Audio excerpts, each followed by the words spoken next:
Hi and hello there is Scorpio. Welcome new subscribers. My name is Yan, returning is Tambayers. Thank you sa inyong walang sawang love at support for me. At kung hindi nyo pa news, meron pa tayo other channel. Link is down below sa ating description box. So if interested, just click lamang yung link dyan para kayo mapunta there at araw-araw ay nag-upload tayo ng collective readings for all signs doon. At yun nga, pakatandaan ninyo, wala po tayong gender dito sa babae, lalaki, LGBT, everybody ay welcome. Pwede rin pong i-switch ang mga roles dahil possible talaga magkapalit-palit po kasi general reading ito.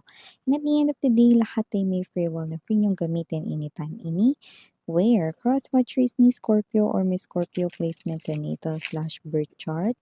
Welcome din kayo. So just take only what resonates, guys.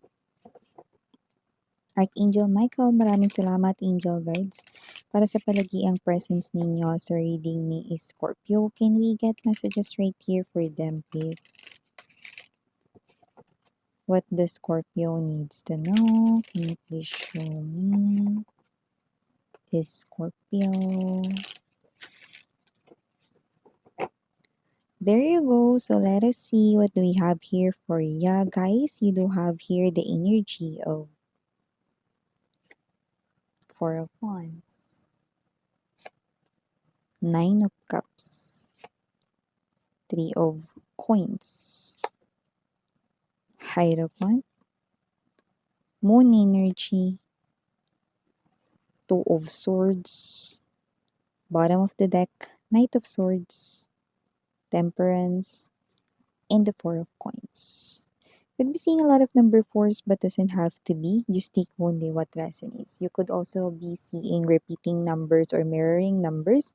Okay, those are signs, no? Dahil meron kayo ritong wish coming true. With the moon card energy, there's this wish.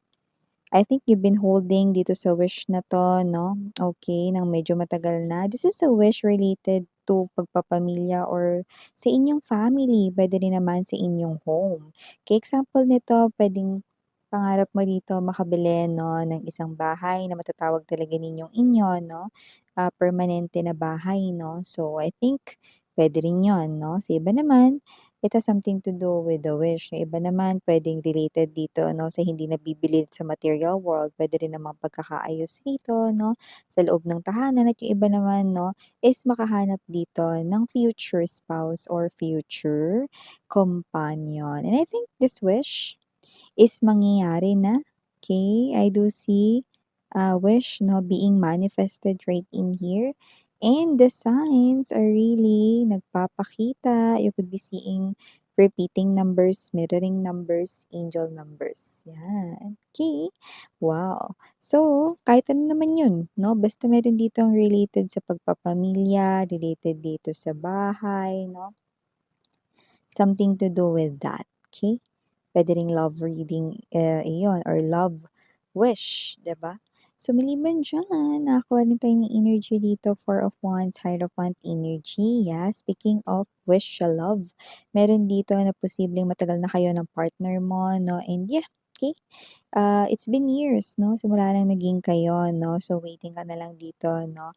Hindi ka dito parang, alam mo sa sarili mo, no, na ito na yung person na mahal mo talaga, gusto mo makasama forever, no? Yung iba sa inyo nakita ko binigyan kayo nito ng promise ring, no? But you want engagement ring. Yan, wala tayong gender dito, no? But this is you. You want something, no, na gusto mo na talagang bitbitin, no, yung kanyang pangalan or maging isa na ang inyong apelyido, no? So, wala tayo ditong gender, no? Babae, lalaki, LGBT. I'm seeing this person here.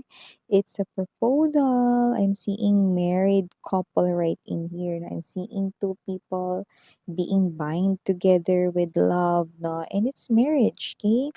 Ang marriage ay isang ceremony. I mean, the wedding is a ceremony, but someone here, no, wants marriage out of this connection, no? Kasi this person here loves you. So prepare yourself, Scorpio, because I'm seeing that your person is about to propose sa'yo. marriage proposal at yung iba mga babes, no? Single Scorpions, are you ready? Because single era is about to end, no? It's over and done. Dahil nakikita natin dito, no, that the person na pakakasalan mo is already OTW na sa'yo, Scorpio. Wow! Okay naman. With the Hierophant energy, this person here is someone who's simple, okay?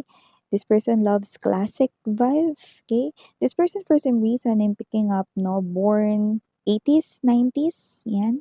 And also this person here, no, pinakamaganda, this person is someone na faith believer, yan, no. So siya ditong person na naniniwala kay God, no, at takot rito sa Diyos.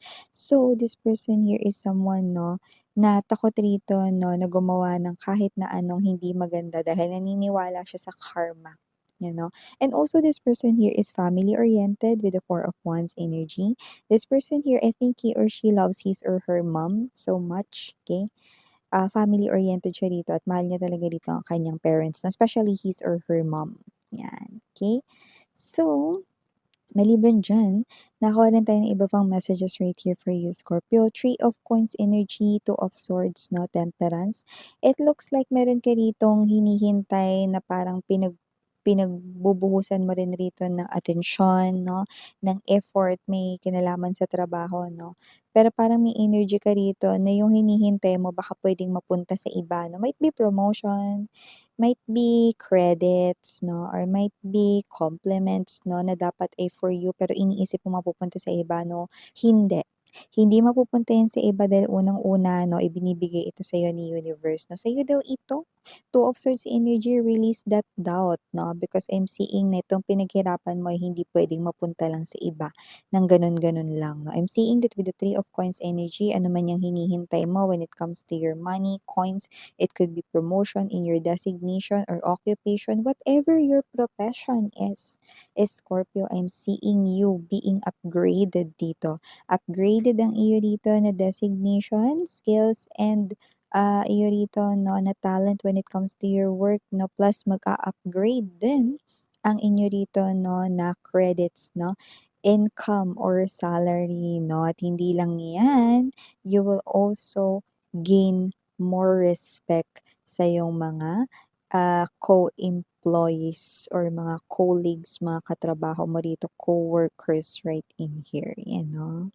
So nakikita ko that you will also inspire them, okay, na magsipag lalo, no, at pagbutihin ang trabaho basta ginagawa ang trabaho ng tama, may tsansa talaga na umangat ka talaga sa iyo ritong ginagawa, especially when it comes to your pentacles or money. At yun nga mga babes na maliban dyan, Scorpio, nakita rin ako ng energy dito, no, na posibleng meron ditong mag-multitask or sumigway.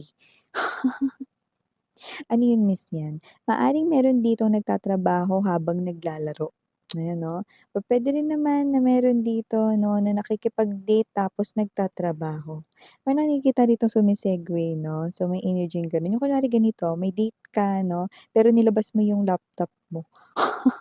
Sumasagot ka pa rin ng mga inquiries, no, through emails, no, habang may ka-date ka, yan, no. Iba naman, while you're working sa office, no, I'm seeing you, no, nagwo-work ka, nagtatrabaho ka, maybe you're typing something related sa work, no, pero may ka-chat ka rin. Yan tayo eh. So whatever the case may be, nakikita ko naman that you can handle this pretty well. But if nasa office ka, no, I'm telling you, huwag ka magpahuli sa'yo ritong superior or sa boss mo dahil talagang masisermonan ka, eh, no? Maaari kasing meron kayo ritong ka-chat, kausap, baka ang bebe loves nyo yan or baka ang inyong bagong ka-connect, no? Iba naman, naglalaro rito, no, habang nagtatrabaho. Yan, okay? So, maliban diyan may other messages pa tayo dito para sa'yo, Scorpio. Nakikita ko rito na ewan ko ha, meron ditong specific, I think para sa few lang ito. May sasalihan ba kayo ritong fun run, mga ganyan? Or may marathon ba rito? O iba rito parang part ng inyong pag-exercise, no, ang running, jogging, yan, no? So, nakita ko dito ng energy, no, na habang ini-engage mo yung sarili mo diyan, mga babes, no, maaaring makamit ka rito ng mga bagong friendships, 'no, o na puwede mo ritong idagdag sa iyong circle of friends, 'yan 'no. Nakita ko dito ng mga bagong kakilala na posibleng maging friends mo, okey? So, 'wag mag-alala kasi hindi ko nakikita na may tatraydor diyan sa inyo kapag tumagal-tagal na ang mga samahan ninyo. See, nakakakuha rin talaga tayo rito ng friends 'no, sa mga same activities na ating sinasalihan 'no, 'yan. And okey, nakakita rin ako ng energy rito ha, na posibleng iba ba sa inyo may hinihintay kayo ritong sagot sa isang person? More likely related sa love. It's a yes daw. Yes! Nagsalita na ang anghel.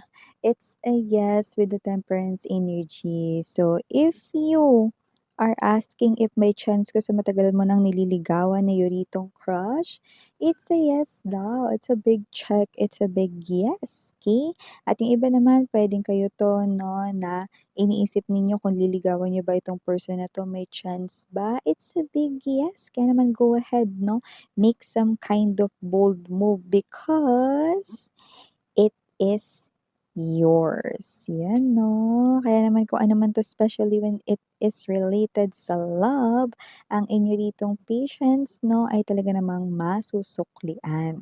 Nakikita ko rito na kung sino man to na matagal mo nang nagugustuhan, ay magugustuhan at yung iba gusto na nga din kayo.